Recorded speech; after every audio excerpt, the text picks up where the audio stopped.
J'ai fait la magique étude du bonheur que nul n'élude. Rimbaud. Première partie.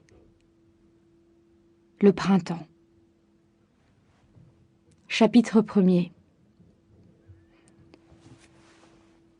Elle ouvrit les yeux. Un vent brusque, décidé, s'était introduit dans la chambre. Il transformait le rideau en voile, faisait se pencher les fleurs dans leurs grands vases, à terre, et s'attaquait à présent à son sommeil. C'était un vent de printemps, le premier. Il sentait les bois, les forêts, la terre.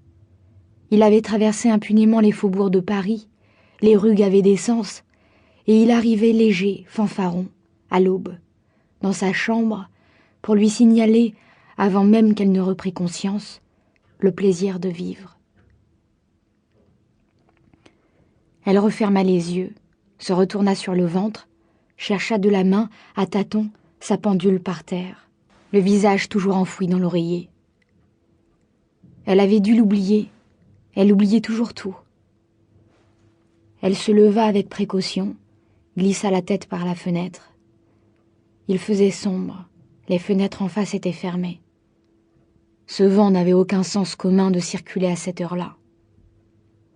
Elle se recoucha, rabattit ses draps énergiquement autour d'elle et fit quelque temps semblant de dormir. En vain. Le vent paradait dans la chambre. Elle le sentait s'énerver dans la mollesse penchée des roses, du gonflement effrayé des rideaux. Il passait sur elle par moments, la suppliant de tous ses parfums de campagne. « Viens te promener avec moi. » Son corps engourdi s'y refusait. Des bribes de rêve revenaient embuer son cerveau, mais un sourire lui détendait peu à peu la bouche. L'aube, la campagne à l'aube. Les 4 platanes sur la terrasse, leurs feuilles si bien découpées sur le ciel blanc, le bruit des graviers sous les pattes du chien, l'éternelle enfance. Qu'est-ce qui pouvait encore conférer quelque charme à cette enfance après les plaintes des écrivains, les théories des psychanalystes, les épanchements subis de tout être humain dès qu'il partait sur ce thème, quand j'étais enfant. Cette nostalgie sans doute d'une irresponsabilité souveraine et perdue. Mais elle n'eût voulu le dire à personne, elle ne l'avait pas perdue. Elle se sentait parfaitement irresponsable.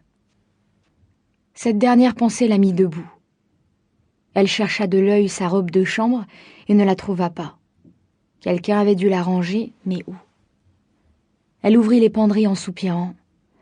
Elle ne s'habituerait décidément jamais à cette chambre, ni à aucune autre d'ailleurs. Les décors la laissaient parfaitement indifférente.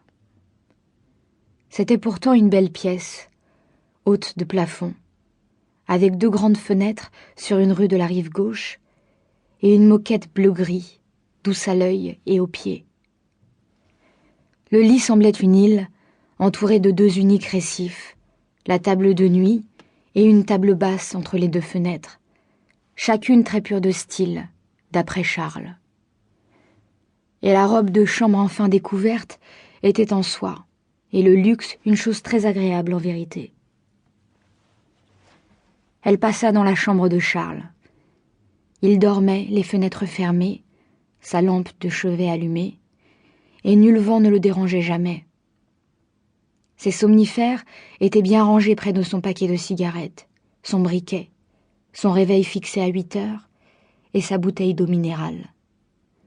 Seul le monde traînait à terre. Elle s'assit au pied du lit et le regarda. Charles avait 50 ans, de beaux traits un peu mous, et l'air malheureux quand il dormait. Ce matin-là, il avait l'air encore plus triste que d'habitude. Il avait des affaires immobilières, beaucoup d'argent, et des rapports humains plutôt difficiles, dus à un mélange de politesse et de timidité qui le rendait parfois glacial.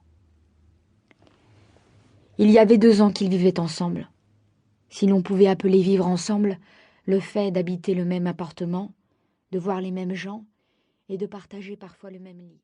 Pour continuer à écouter ce livre audio gratuitement, cliquez sur le lien dans la description et vous pourrez l'écouter en entier sans frais grâce à l'essai de 30 jours d'Audible.